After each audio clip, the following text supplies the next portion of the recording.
Let's imagine a scenario where you decide to go to the mall with your dad. You want to buy these amazing jeans because everybody is using them at school, and you just think they're so cool, right? When you ask your dad to buy them for you, he just says they're too expensive and that he can't afford them. So you think to yourself, if everyone else can afford them, does that technically make me poor? On your way out, you encounter a homeless person and notice how people, including your dad, are helping by giving $1.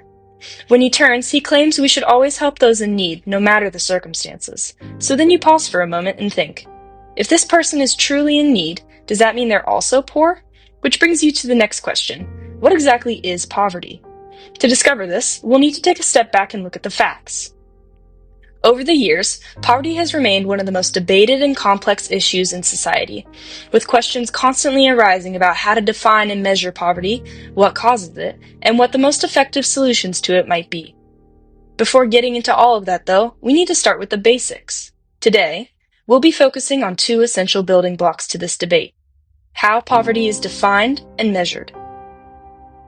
First, we have to understand what poverty actually is. When you ask the average individual in the United States to describe poverty, you often hear the same answer, though differences in answers can be seen with different areas of residence. Typically, people describe poverty as extreme hunger, homelessness, poor condition clothing, lack of education, and poor health. This image, while being true in small percentages, is outdated and does not reflect the reality of modern-day poverty. As Robert Rector points out in his article, "What is Poverty in the United States Today?" exaggeration and misinformation from our informational outlets obscure the nature, extent, and causes of material deprivation. This is where Rector's analysis fails to be completely right. His work fails to recognize the quality and reliability of those household items. It's not just about having the appliances, it's about how it was acquired, how well it works, and how it's being used. In modern day, an individual may own materialistic appliances that are considered luxury, but that doesn't automatically mean they're not living in poverty. The reality is that the lack of resources and opportunities, which we'll call capabilities, is the big factor that limits their quality of life and future potential. So what are capabilities? In Nussbaum's book, Creating Capabilities, she refers to the real freedoms and opportunities people have to achieve valuable states of being and doing. For example, having access to education, clean water, energy, health services, social inclusion, freedom, and etc. Capabilities can often be linked to functionings, however, they are not the same. Functionings are the actual activities and state of being that a person achieves when they have the capabilities to choose so. Capabilities, essentially, are what people are actually able to do and be. The capabilities approach focuses on what real opportunities are available to them. To make it simpler, let's provide an example. If a person has the resources and freedoms to eat healthy and nutritious meals 3 times a day, that is their capability to be well nourished. If that person then decides they are going to fast for a day or two, then that is a functioning decision they are making. If this person did not have the resources or freedoms to eat healthy and nutritious meals 3 times a day and were forced into involuntary fasting, otherwise known as starving, then this would be an infringement on their capabilities and limit their functionings. Nussbaum, in her book, creates a list of 10 capabilities that are necessary for a person to live a well and dignified life. This list includes life, bodily health, bodily integrity, senses, imagination, and thought, emotions, practical reason, affiliation, other species, play, and control. Now that we've learned from Rector and Nussbaum, how should we define poverty? We've defined it as a deficiency in both resources and opportunities that are essential for meeting basic human needs, capabilities, and for maintaining dignity. By defining poverty in this way, we acknowledge that meeting material needs alone isn't enough, and that poverty is a part of a much bigger picture. Now that we've defined poverty, how should we measure it? We decided that the best way to measure poverty is by combining SPM and MPM. But what do these stand for? SPM, the Supplemental Poverty Measure, is a variation of the official poverty measure, or OPM, which defined poverty by whether a family's income was less than 3 times the cost of a thrifty food basket. The SPM goes a step further, as Schreider explains. It provides an additional perspective on economic well-being by expanding the OPM through adding non-cash benefits, subtracting non-discretionary expenses, and accounting for geographic differences in housing costs. The SPM is also updated yearly for inflation and changes in the number of individuals, relative and non-relative, living in the household. The SPM gives a more accurate picture of the actual living standard of a person.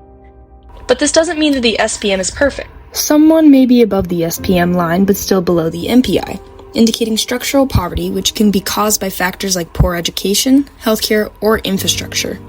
On the other hand, being below the SPM but above the MPI suggests that while someone may lack income, they still have access to basic opportunities. This highlights the need to evaluate not just what resources people have, but how effectively those resources translate into real opportunities and quality of life. Even with all this knowledge, though, there's still another issue with the SPM. If we look more closely at the programs it includes, we see that most of them are specific to the United States.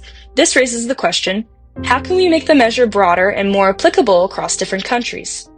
So, we came up with a solution for this. There is a term called purchasing power parity, PPP, which measures how much $1 is worth in different countries.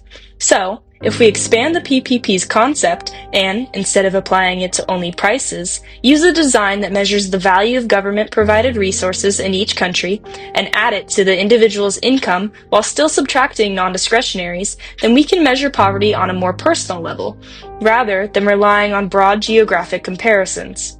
This model will also allow for international use. But this is not the only problem with the SPM.